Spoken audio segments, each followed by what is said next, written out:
being a top star's underground girlfriend for 7 years. On Eliza's birthday, he led everyone in saying the wrong name, Emily, happy birthday. Emily wasn't Eliza, she was his first love from when he was young. His friend asked, Emily's back. Aren't you tired of playing with a disabled person as a substitute? Ethan Davis pinched Eliza's ear, his voice indifferent, the deaf girl is fun. I'll keep her around. We can talk about it after the proposal. He didn't know Eliza's ear had just been healed. The smile on Eliza's face froze. She heard Ethan Davis continue, this birthday, just consider it Eliza owing Emily, making up for it. The crowd started cheering, calling him a lover boy. Finally, someone stared straight at Eliza and asked, aren't you really afraid she'll find out? Ethan Davis tilted his head lazily, afraid of what? Afraid she'll cling to me and not let go? A wave of laughter rippled through the surroundings. Honestly, for a deaf person to have been with Ethan for 7 years, she's already won big time. If she weren't a bit like Emily Miller, how would she ever have had a chance? Amidst the ridicule, Ethan Davis lowered his head and put a birthday hat on Eliza. His face, inches away, was still that same high-fashion, world-weary look. Someone asked, but you've been together for 7 years after all, and she's pretty. Can you really bear it if she runs off? Ethan Davis's hand trembled, and the hat went crooked. A moment later, a cold, thin smile, locked up, who gave her permission to run? Silence fell over everyone. No one took it as a joke. After all, the Davis family's influence was undeniable, and this guy was both crazy and wild, he was capable of doing such a thing. But what was the point? Ethan Davis patiently adjusted the hat, his eyes gentle, but his words like a cold blade. I waited for Emily for 7 years, only to finally have her come back. I could barely bear to say a single harsh word to her, keeping her constantly cherished in my heart. Keeping this substitute, isn't it just so I have somewhere to vent the frustration bottled up inside? Everyone laughed. They laughed at his understanding way of caring for people, laughed at Eliza, pathetic and ridiculous. Eliza's fingernails dug into her palms, the pain making her whole body tremble. Ethan Davis put his arm around Eliza's shoulder and held his phone in front of her. Be good, it's time to make a wish. Everyone is wishing you a happy birthday. Eliza covered her ears and blew out the candles. Everyone then shouted in unison, happy birthday, Emily. Someone, unknown, added, good luck with the proposal, Ethan. Ethan Davis scoffed softly, haven't eaten? Why are you so quiet? The next second, a message from him appeared on her phone, silly girl, what did you wish for? Don't wish for the album to sell well anymore. Brother is already so popular he can't get any more popular. Eliza stiffened, forcing the tears back, one by one. Opening a past recorded video, the cruel truth was revealed. 7 years of dating, it turned out, had been nothing but a complete joke. Not a single birthday had ever been for Eliza. Even during his first performance, Eliza had stayed up day and night helping him promote, working until she fainted, only to receive a single sentence from him, Emily, you worked hard. Even when they were intimate in bed, amidst Eliza's difficult gasps, the name he obsessively whispered was still Emily. He had always been rough, and when she was hurt, Eliza struggled to use sign language, but it was useless. Afterwards, he would always say with an innocent face, be good, your hands are trembling so much, brother can't understand. But recently, he would ask if it hurt using sign language. Eliza had never seen him so gentle. Now she understood. OD. He said, it's perfect for practicing on the deaf girl. Emily is delicate and soft-bodied, I can't possibly hurt her. A bitter, painful ache swelled in Eliza's heart, and tears streamed down her face. How could someone be so cruel? The person who broke ties with the Davis family and pursued his music dream with nothing was him. The person who abandoned him and went overseas was Emily Miller. The person who accompanied him from having nothing to winning countless awards was Eliza. Her phone lit up. It was a message from the doctor. Miss Miller, are you sure you want to give up on further treatment overseas? You've already endured the pain of the cochlear implant surgery before, giving up treatment now would truly be a pity. Eliza wiped away her tears and replied, I'll go. Eliza no longer wanted Ethan Davis. The date to go overseas was set for a week later. It happened to be the day Ethan Davis was going to propose at his concert. That night, Ethan Davis didn't come back. Eliza received a text message from Emily Miller, sister, don't wait up. Ethan is playing the piano to lull me to sleep. He said my insomnia is cured, but he can't rest easy unless he sees me fall asleep. You know, it's been 7 years, how can he still remember so clearly? In the accompanying photo, over the pale, spaghetti-strapped shoulder of a girl, a guy was playing the piano. He was wearing a black t-shirt and an antique silver necklace. That world-weary, high-fashion face, bathed in the soft yellow light of a floor lamp, was incredibly gentle. His long fingers danced across the black and white piano keys, like caressing a lover's body. Emily Miller continued to gloat. Oops, I shouldn't have. He found me playing on my phone and got mad. So many years had passed, yet she still couldn't stand to see Eliza happy. But Eliza didn't want to argue with her. Ethan Davis was tainted. Eliza didn't want him anymore. Oh, right, you want this? Poor thing, beg me, and maybe I'll give it to you. Laugh.jpg. Seeing the photo she sent, Eliza's pupils constricted. The next day, on a variety show, Emily Miller lost a game and had to accept a penalty. She was wearing an off-shoulder white dress, lying on the floor, her apricot eyes red-rimmed. A heavy-set male celebrity was doing push-ups above her. To the side, Ethan Davis leaned casually against the railing, fiddling with a full-finger ring. When the male celebrity collapsed, he finally couldn't stand it anymore. He cursed under his breath and kicked the person away. Ethan Davis replaced him for the penalty with a dark expression, making Emily Miller sit on him, which caused a stir among the fans. Emily Miller seemed scared, her hands tightly wrapped around Ethan Davis's bulging neck veins. The people next to Eliza were puzzled. That's weird. What kind of status does King Ethan have? Why would he agree to be on a variety show like this? Even stranger, he's always disliked everyone, yet he's willing to let someone ride on him. Eliza pulled her lips into a bitter smile. Because she was Emily Miller, Ethan Davis's first love from when he was young. The next game involved randomly picking someone from the audience to guess a song title. The moment he saw Eliza, Ethan Davis's hand adjusting his headset paused, and he frowned. But he quickly lowered his head to help Emily Miller adjust hers. The music started. Ethan Davis's singing talent was outstanding, and his stage presence was cool and charismatic.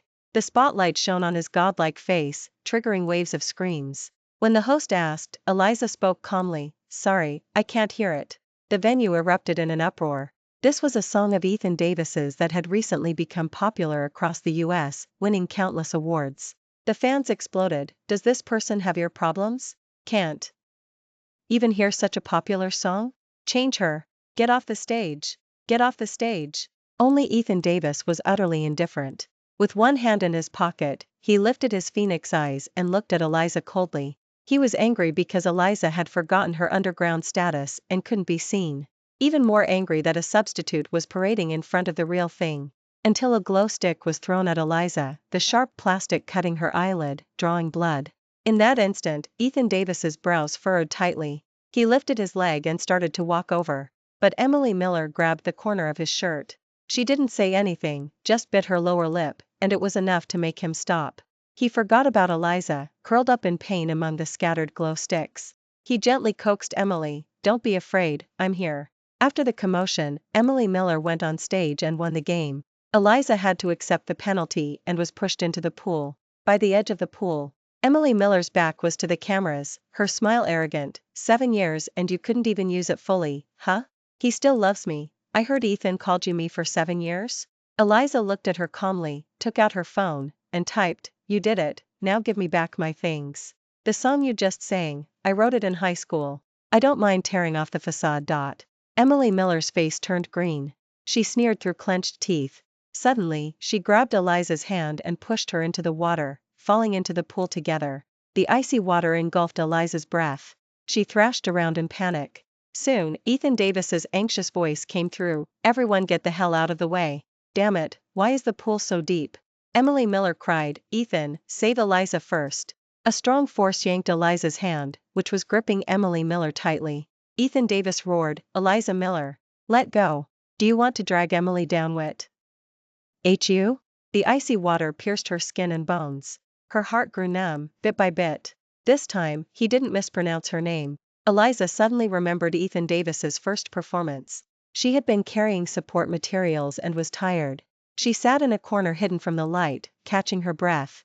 On stage, Ethan Davis was under the spotlight, the center of attention. Off stage, fans waved glow sticks, cheering uncontrollably. Eliza could neither hear the singing nor the cheering. In her silent world, only Ethan Davis's figure remained. He was a beam of light that had illuminated her dark teenage years, and now he still shone brilliantly. Suddenly, the crowd stirred into a commotion. Eliza was pushed down and couldn't get up. Someone threw the microphone, jumped off the stage, stumbled through the crowd, and knelt down to hold Eliza tightly. The blood flowing from his forehead dripped onto Eliza's lips. Ethan Davis. Was it because he was afraid of damaging her substitute? Then why did he repeatedly stroke Eliza's head and tell her not to be afraid? Then why, at 17? At 17, Eliza lived in Emily Miller's shadow. After Eliza's mom got together with Emily's dad. If someone praised a song Eliza had written, Emily Miller would turn around and tear up the sheet music. "You deaf freak, if you dare write again, I'll slap your mouth rotten." She hated Eliza, brought her friends, stepped on Eliza's hearing aid, mocked her way of speaking, and even spread malicious rumors about her. But she was still the good student in the teacher's eyes. So, when Eliza was accused of stealing a bracelet, Emily cried and complained to the teacher, her mouth opening and closing rapidly. And Eliza, due to long-term hearing loss, spoke slowly and strangely. Under the teacher's disgusted gaze, Eliza slowly closed her mouth. The feeling of being wronged swelled, almost bursting from her chest and flowing into her eyes. A man who had been studying nearby suddenly scoffed. He expertly used sign language. "Idiot, nobody understands what you're saying. Don't you know how to write it down?" He pulled out paper and pen, slapped them in front of Eliza, lowered his head, and slowly spoke. "Teacher, I believe Eliza Miller is innocent. Let her write down what she wants to say." Behind the young man, sunlight streamed through the ivy on the window, reflecting in the black pupils beneath his messy bangs. When her innocence was proven, he pulled Eliza away. Under Emily Miller's fiery gaze, Ethan Davis personally took off the earring from his left ear and put it on Eliza. His voice, close to her ear, was loud enough for Emily Miller, who was following them, to hear. He said, "My grandma was also deaf. Don't be afraid. If she bullies you again, press the button on this earring, and the other earring will sense it, and I'll show up." That moment of heart-fluttering sensation lingered for 10 years. When Eliza woke up, ivy swayed outside the hospital window. It was as green as that summer, until it was disturbed by the sound of arguing. The agent yelled, "Are you crazy? Eliza was injured like that, and you're still protecting that girl? Have you forgotten about her being with you through competitions, promoting you, begging people to boost your numbers?" Ethan Davis, 27, spoke coldly. "Did I ask her to?" The agent asked again, "Then let her go, can't you? Stop tormenting her." "Why should I? She offered herself up first." "I won't let her go. Just a reminder, you're about to propose to Emily Miller, man." "I know. I only love Emily. Emily's back, so whether it's Eliza Miller, Zhao Miller, or Lee Miller, they're all the same to me. I just need some time. When I'm tired of her, I'll naturally let her go." Ethan Davis suddenly scratched his forehead, saying impatiently, "GHT, don't tell her about the proposal. I'm afraid she'll cause a scene. She actually tried to kill Emily today. She's really crazy. Who the hell does she think she is? Does she really think someone who makes music like me would marry a deaf person?" He got up to leave. Behind him, the agent raised his voice, questioning him repeatedly. "Who does she think she is? She's the 13-year-old genius girl who won the talent award. She's the girlfriend who stayed with you for 10 years, willing to give everything. Have you forgotten? Your biggest wish before was to hope she could hear you sing. Medical advancements are so fast now. What if Eliza Miller can hear someday? You might regret it." Ethan Davis didn't look back, his voice very cold. "I'm going to personally polish the engagement ring. Tell her I don't want to see her on any show again." The agent sighed and turned around, meeting Eliza's eyes. He panicked for a moment, then let out a long sigh. Good thing she can't hear, otherwise how much would she be crying? Tisk, silly girl, still smiling. Eliza did smile, laughing at how foolish she was. In 5 days, she would escape Ethan Davis's control. His cheap, deceptive, biased bit of love. Eliza no longer cared for it. Back home, Eliza put the Ethan Davis items she had collected over the years up for sale in a VIP fan group for wealthy fans. Commemorative t-shirts from his early debut, commemorative cards from street performances, and his first album signed with a 3-line love letter. Each item was a limited edition collectible. The fan group exploded. "Queen, quickly recall the message, otherwise I'm calling 911. I suspect you don't want to live anymore." "Oh my god. On that album, it's the love letter brother wrote himself." "Queen, did something happen in your family?" "Ah. I'll buy. Give it to me, give it to me. Would you sell it for 100,000? Eliza typed and deleted in the chat box, sighed, and finally sent, "Sorry, I'm not in love anymore. I've decided to leave the fandom." Everything will be shipped out within 3 days via express delivery. That day alone, Eliza sold things worth $5 million. There were too many things, packing made her hands ache. Fortunately, the cost of treatment overseas was no longer an urgent concern. That night, Ethan Davis still didn't come back. He only sent Eliza a few messages. Rest well at home, don't run around. Mark will come over later to get some clothes. Give him the suit I had custom made in Paris last March. Be good, go to bed early. I'll be in the practice room tonight. His anger seemed to have subsided. His tone was as affectionate as before. Eliza didn't understand. Emily Miller was back, so who was he pretending to be affectionate for? But soon after, Emily Miller posted on Weibo, "You said you would only guard the moonlight from now on and never look at other candlelight." The linked post was Ethan Davis's new album, Moonlight. To him, she was the bright, high-hanging moon. And Eliza, to him, was merely other candlelight. This Weibo post quickly went viral. Ethan Davis's fans swarmed the comment section. Brother said himself that Moonlight was written for all the fans. Where did this nobody come from? Shameless, right? She's only released a few songs, and they're terrible. And she wants to piggyback on our brother's popularity? Desperate to get famous? I suggest this person look at the secret relationship rumor that got dragged years ago. Our fans, when they encounter idiots, genuinely get so angry they want to kill someone, haha. Yes, that secret relationship rumor was Eliza. That was during a critical period for Ethan Davis's competition. He was under immense pressure and stressed out.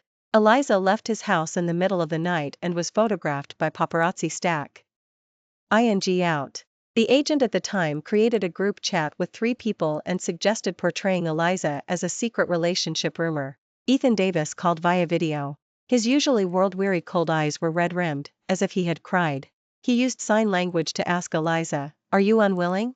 On the other side, someone's bright future hung in the balance. Eliza had no reason to refuse. Eliza comforted him, "It's okay, I don't care. Even professional singers need female fans to support them. Anyway, I can't hear anything they say." She couldn't hear, but she could see. Eliza was branded a crazed fan who had snuck into Ethan Davis's home. All her efforts were labeled as obsessive. Overwhelming cyberbullying online. Some people even doxed Eliza's address, throwing rotten eggs and sending terrifying letters. The moment Ethan Davis won the championship title in American Rising Star, Eliza was so terrified by a knife thrown into her home that she hid in the closet, hugging herself tightly. Clearly, the Moonlight was, after all, different. When Emily Miller's Weibo went viral, Ethan Davis had just won Best Male Singer and was accepting an interview. A reporter asked, "King Ethan, a female artist said your new album Moonlight was written for her. Is that true?" Ethan Davis paused for a moment, then admitted frankly, "Yes, if it weren't for Emily, I might not have been able to keep going all those years ago. It's truly like a white moonlight story come to life." Your first hit song, How I Wish You Could Hear, was rumored at the time to be written for a loved one with hearing impairment. Ethan Davis frowned slightly, then stated definitively, "It was always Emily. There was never anyone else." 7 years of companionship, and Eliza didn't even count as someone else. Public opinion quickly shifted. No one dared to offend the person the entertainment industry's powerhouse held dear. All of this, Ethan Davis probably thought Eliza wouldn't see. Because of the cyberbullying over the years, Eliza rarely used Weibo anymore. But a girlfriend fan messaged Eliza, crying and complaining, "I can't take it anymore. I cried all night." Were all those sweet things he used to tell us fans just part of his persona? Ethan Davis's talent was undeniable, so even though girlfriend fans were leaving, there were still a large number of career fans. But Eliza didn't expect to see Ethan Davis at home. He looked like he had just come from an event. Wearing the haute couture suit from his award ceremony, he had loosened his tie, exposing his collarbone. Using sign language, he questioned, "Where are my things? Why aren't they here?" Eliza was still trying to think of an excuse. He had already stepped forward, grabbed Eliza's wrist, and roughly pulled her into his embrace. Leaning close to her ear, he said things he thought Eliza couldn't hear. "Who gave you permission to throw them away? Huh? Eliza Miller, if you throw another tantrum, I'll really be done with you. You clearly know Emily is terrified of water, and you still pulled her in. You're a deaf person, what do you have to compete with her? Be a good girl, and I won't abandon you." Eliza used all her strength to push him away. He reeked of alcohol. She saw his bloodshot eyes. "Ethan Davis, what are you unwilling to give up? Because you can't bear to see her suffer, you can't bear to give up this willing substitute?" Eliza raised her hand. Feeling a bit tired, she used sign language. They were dusty. I sent them to be cleaned. His expression softened slightly. He lowered his head and reached out to rub the earring on Eliza's earlobe. Their foreheads touched, their breaths mingled. For a moment, Eliza was in a daze, transported back to the past. He would come back after winning an award, and they would raise glasses to celebrate. Finally, they would get drunk, spend a passionate night, and say everything there was to say about their feelings. Suddenly, a phone call came in. From the other end came Emily Miller's soft, whining voice. "Where did you go? I can't sleep." Ethan Davis woke up as if from a dream, pushed Eliza away, and walked out, saying, "Don't take any medicine, it's not good for your body. I'll be right there." Eliza clutched her lower back, which had been hit by the doorknob, wincing in pain, tears welling up. How pointless. Over the next few days, Ethan Davis used concert rehearsals as an excuse and didn't appear again. He was with Emily Miller every single moment. The two held hands at music festivals, shared earbuds on park walks, and returned home together late at night. Facing the paparazzi's cameras, Ethan Davis openly lifted their clasped hands, fearless. At the same time, Eliza was busy packing her luggage and booking her flight ticket. Seeing their trending topics, Eliza gave a bitter smile. Before, on the street, even if their hands brushed, Ethan Davis would frown and maintain a distance. It turned out he had always kept their relationship private, not because he was afraid of career damage, but because he was afraid of Emily Miller, who was overseas, seeing it. That was all. The day before leaving, also the day before the concert, Eliza went for a checkup. The doctor repeatedly reminded her, the medicine was just changed. You absolutely must not do strenuous exercise. If the wound breaks open, there's no saving it, no matter what. Eliza nodded, her eyes burning with emotion. The doctor said that with further treatment overseas, in just 1 year, Eliza's listening and speaking ability could fully return to normal. Eliza got up to leave. For the last day, she planned to say goodbye to her mom. Eliza practiced what she wanted to say repeatedly, correcting her accent word by word. Tioch. And she went to Emily Miller's company to retrieve the seashell she had stolen. Eliza lost her hearing at 14, on the final stage of a music competition in the US. Eliza's mom gave Eliza a seashell she had found when she was little. Listening to the sound of the wind in the seashell, she had left the mountain. She pressed the seashell to Eliza's ear, holding back tears, and said, "My child, listen, can you hear it? It's the sound of the sea. My child needs to study hard, get into a good college, and then you can go see the sea. Do you understand?" She wanted to weave a fantasy, to keep her disappointed daughter going. But Eliza said, "Mom, I can't hear." She had been deceived. The hearing aid she bought for a few $1,000s was useless. For Eliza, Eliza's mom got together with Emily Miller's dad.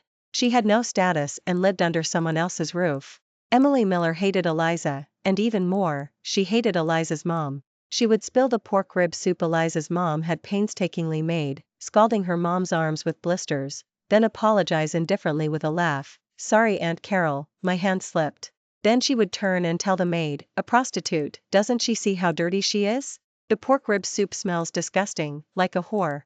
Eliza's mom could clearly hear, but for Eliza, she pretended to be deaf and mute. She would fawn over Emily Miller while humbling herself to serve that man. Until Emily Miller spoke about Eliza's mom in front of the whole class. Eliza grabbed a dictionary and rushed up to hit her. Emily Miller, injured, had her friends grab Eliza and push her into the lake in winter. Eliza didn't die, but her ear suffered nerve damage, and the hearing aid became useless. Eliza's usually gentle mom, like a mad cow, broke through the crowd, shoved Emily Miller against the wall, grabbed her hair, and slapped her. Then, as if shot, she collapsed. Eliza's mom died, out of a sudden heart attack. That day, Emily Miller made Eliza lose her mom, and also lose her last hope of hearing. When Eliza arrived at Emily Miller's agent company building, a group of reporters suddenly surrounded her with cameras. "Copycat. You're already deaf, and you still copy other people's songs? Shameless." Eliza froze, pushed and shoved, the medicine she was carrying scattered on the ground. The crowd suddenly parted, making a path. Emily Miller walked in, tears hanging from her eyelashes. "Everyone, don't blame my sister. My sister's ears aren't well, that's why she had to steal my sheet music. Sister, this is the seashell Mom gave you. Don't lose it again." She held out her hand. Eliza ignored everything else, putting all her strength into trying to break free from the restraint. "Don't give it to her. She doesn't deserve it." Emily Miller's assistant threw the seashell over, hitting Eliza's forehead and breaking it. Eliza watched as the seashell fell, stained with her blood, shattering into pieces. Eliza remembered her mom, who couldn't let go of Eliza even in her dying moments, saying, "My child, leave quickly, go far away, away from the people who will hurt your heart."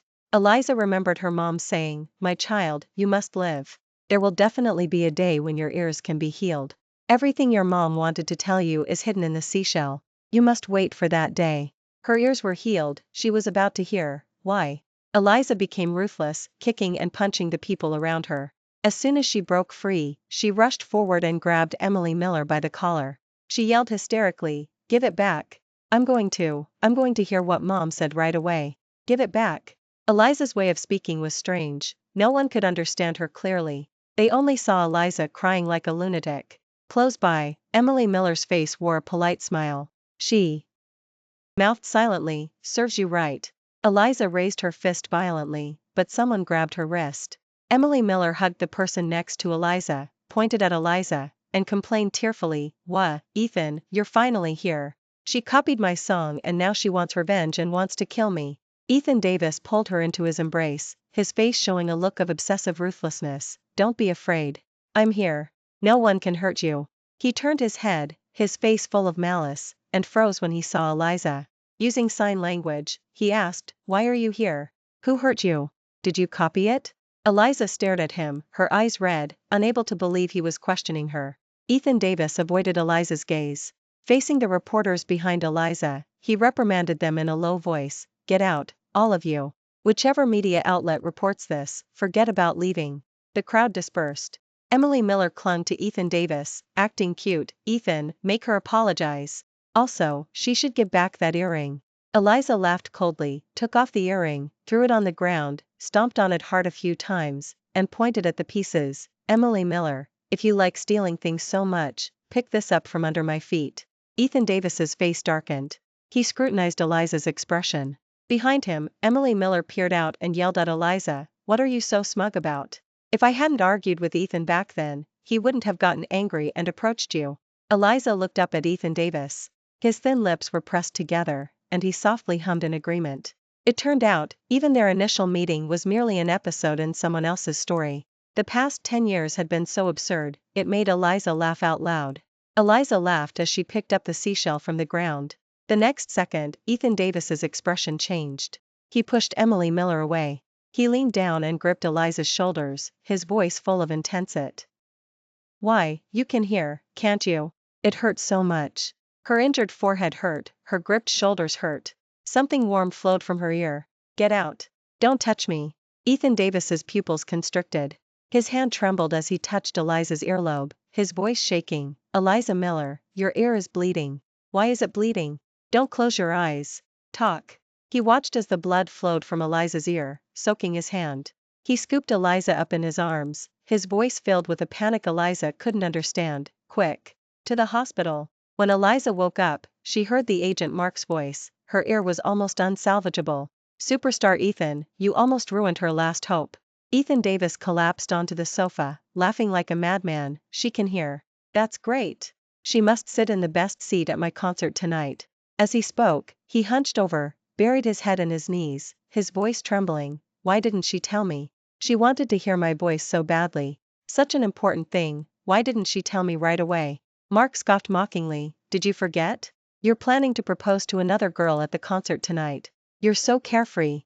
For the sake of a green tea bitch, you're willing to offend all your fans, and you're spending tens of millions to give diamond rings to everyone at the concert, just so everyone will willingly bless you." "Enough, shut up."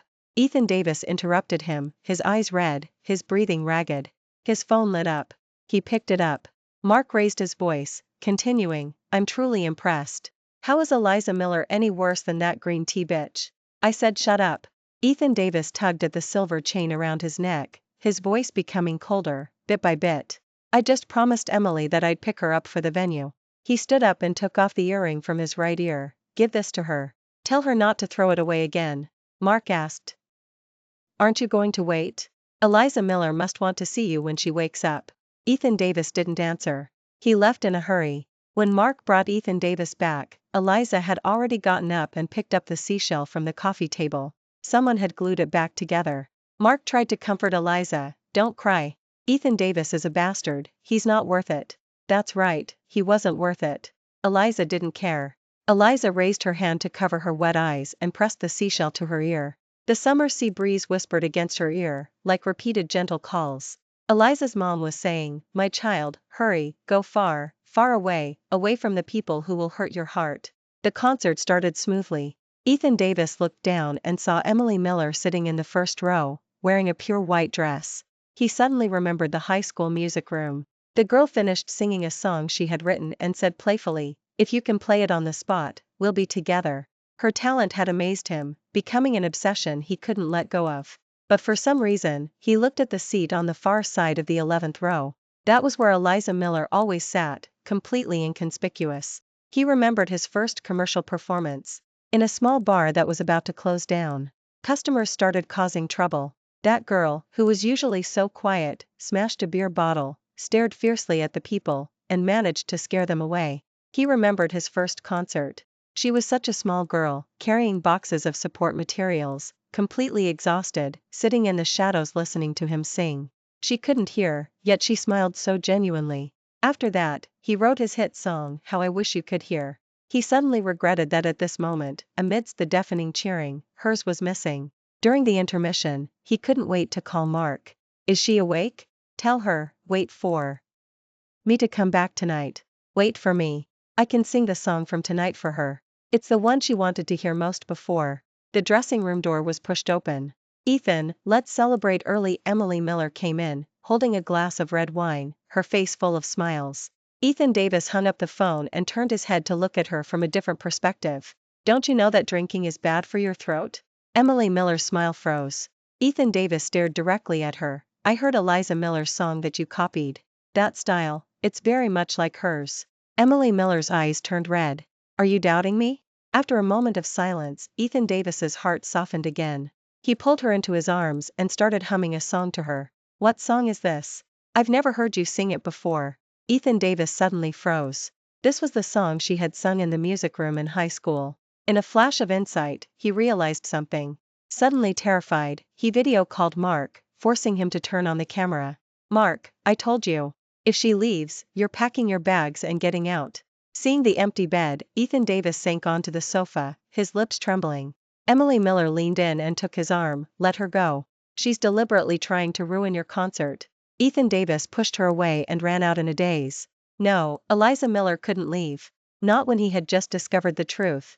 She hadn't heard his concert yet. She hadn't heard him say "I love you" yet. When Eliza left, she threw away her phone card and blocked all of Ethan Davis's contact information. As soon as she landed overseas, she transferred $1 million to Mark. If it weren't for him, Eliza would probably still be trapped in Ethan Davis's cage. The days of treatment overseas flew by. At the same time, Emily Miller was being promoted by Ethan Davis, releasing albums frequently and winning awards nonstop. For some reason, however, the two never got married. And Ethan Davis embarked on a global tour, his fame growing even more. As for Eliza, she pushed herself hard through the treatment course. Within a year, her hearing reached normal levels, and she even joined a band. People around Eliza said she was crazy, practicing singing even with a high fever. No one knew how much Eliza wanted to reach the top. Fortunately, on this lonely journey, Eliza met people worth embracing. "Sister, stop practicing. There's still a week until the performance." The drummer from her shared apartment walked out of the bathroom. Caleb Caldwell, even wilder than Ethan Davis. His eyes and eyebrows were somewhat similar to Ethan Davis's, but his personality was gentle. Eliza's gaze swept over his bare abs. "Not tonight." A shadow blocked the light. Caleb Caldwell took Eliza's hand and pressed it down on his abs. His lips brushed against her ear, like a vixen. "Sister, stop playing the guitar. Play with this. Please." Eliza swallowed, about to speak, when a knock sounded at the door. Caleb Caldwell wrapped his towel tighter, cursing softly under his breath.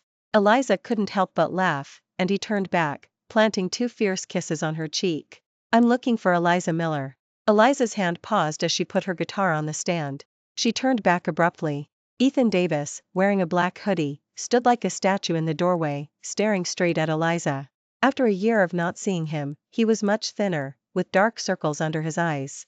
Who the hell are you? What do you want with my wife? Caleb Caldwell blocked his view. Ethan Davis scoffed, I'm her boyfriend of 7 years. What are you? I checked. You haven't even confirmed your relationship. Caleb Caldwell slammed the door shut. His slightly tilted phoenix eyes were red. That night, Caleb Caldwell's level of attentiveness was top-notch, all to earn a title. The jealous one rubbed the protrusion of Eliza's navel, revealing his base nature, asking obsessively, Sister, am I the first one here? When Eliza left the next day, the ground by the door was littered with cigarette butts. The meeting with Ethan Davis was arranged at a lounge. He took off his sunglasses. His eyes were full of bloodshot veins. He looked like he hadn't slept all night, and his voice was hoarse. Was calling out so loud last night just to make me angry? Eliza Miller, I was so mad I could have screamed outside the door. Eliza calmly observed his expression and spoke flatly, don't overthink it. It's simply because his skills are better than yours. Ethan Davis's eyes hurt for a moment. Don't be like this. I finally found you. This time I came to Australia for a concert and heard someone mention your performance at a bar. You don't know how thrilled I was. After you left, I realized that I didn't love Emily Miller at all. It was you, only you. We knew each other for 10 years, were together for 7 years. How could you just leave like that and get involved in such a dirty physical relationship? Eliza took a sip of her drink and made a judgment. Ethan Davis was an idiot, a complete and utter idiot. Eliza carefully chose her words, looking away, noticing a familiar figure to her left. Eliza smiled, a strained smile. I don't believe you.